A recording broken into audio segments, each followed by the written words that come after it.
भारत में corona virus का कहर लगातार बढ़ता जा रहा है। देश में कोविड-19 संक्रमित मरीजों का कुल आंकड़ा बढ़कर 37,336 पहुंच गया है। स्वास्थ्य मंत्रालय ने शनिवार को ये जानकारी दी।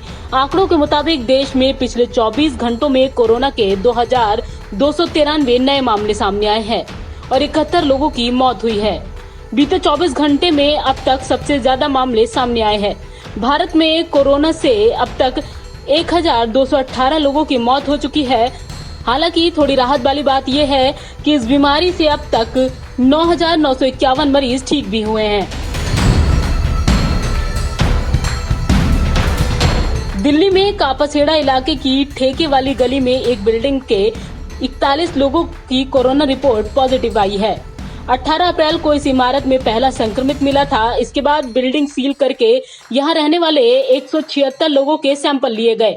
11 दिन बाद इनमें से 67 लोगों की रिपोर्ट आई है। इनमें से 41 पॉजिटिव हैं। इसके साथ ही दिल्ली में केंद्रीय सुरक्षा बल यानी सीआरपीएफ के 68 और जवानों की कोरोना रिपोर्ट पॉजिटिव आई है। ये सभी पूर्वी दिल्ली स्थित सीआरपीएफ बटालियन के एक ही कैंप से हैं। अब तक इस कैंप के 122 जवान संक्रमित मिले हैं। इन्हें मिलाकर इस सुरक्षा बल के 127 जवानों की रिपोर्ट पॉजिटिव आ चुकी है। इनमें से एक ठीक हुआ है जबकि एक की मौत हो गई है। लॉकडाउन के तीसरे चरण में भी दिल्ली वालों को कोई छूट नहीं मिलने वाली है। दिल्ली के स्वास्थ्य मंत्री सत्येंद्र जैन ने बताया है कि दिल्ली के सभी 11 के 11 जिले 17 मई तक में रहेंगे, यानी यहां पर किसी भी तरह की छूट नहीं दी जाएगी। दिल्ली में कोरोना वायरस संक्रमित मरीजों की संख्या लगातार बढ़ रही है। शुक्रवार को यहां 223 नए कोरोना संक्रमित पाए गए, जिसके बाद यहां संक्रमितों की कुल संख्या बढ़कर 3,738 हो गई है। वहीं बीते 24 घंटों में कोरोना वायरस की चपेट में आने वाले 2 लोगों की मौत भी हुई है, जिसके बाद यहां मरने वालों की संख्या 61 पहुंच गई है। राहत की बात यह है कि दिल्ली में 1,167 कोरोना संक्रमित लोग अब तक ठीक भी हुए हैं। कोरोना लॉकडाउन के बीच महाराष्ट्र के चंद्रपुर में करीब 1,000 से अधिक प्रवासी मजदूर शनिवार को सड़कों पर उतर आए। उन्होंने मांग की है कि उनके घर वापस भेजने की व्यवस्था की जाए। इनमें से ज्यादातर भारत के उत्तरी हिस्सों के रहने वाले हैं।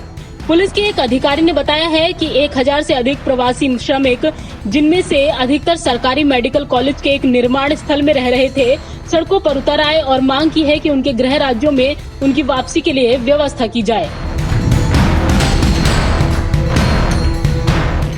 दुनिया भर में कोरोना से 34,17,609 लोग संक्रमित हैं, जबकि 2,39,900 लोगों की संक्रमण की वजह से जान जा चुकी है।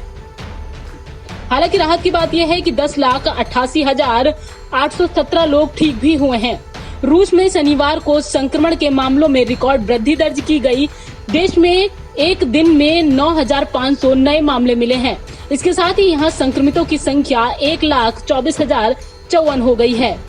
वहीं अब तक 1,222 लोगों की जान जा चुकी है। कोरोना से सबसे ज्यादा प्रभावित अमेरिका में बीते 24 घंटे में 1,883 लोगों की मौत हुई है। यहां 11 लाख से ज्यादा संक्रमित हैं। वहीं दक्षिण अफ्रीका में करीब 5 हफ्ते के प्रतिबंधों के बाद लॉकडाउन में कुछ छूट दी जा रही है। यहां 27 मार्च को लॉकडाउन लगाया गया था।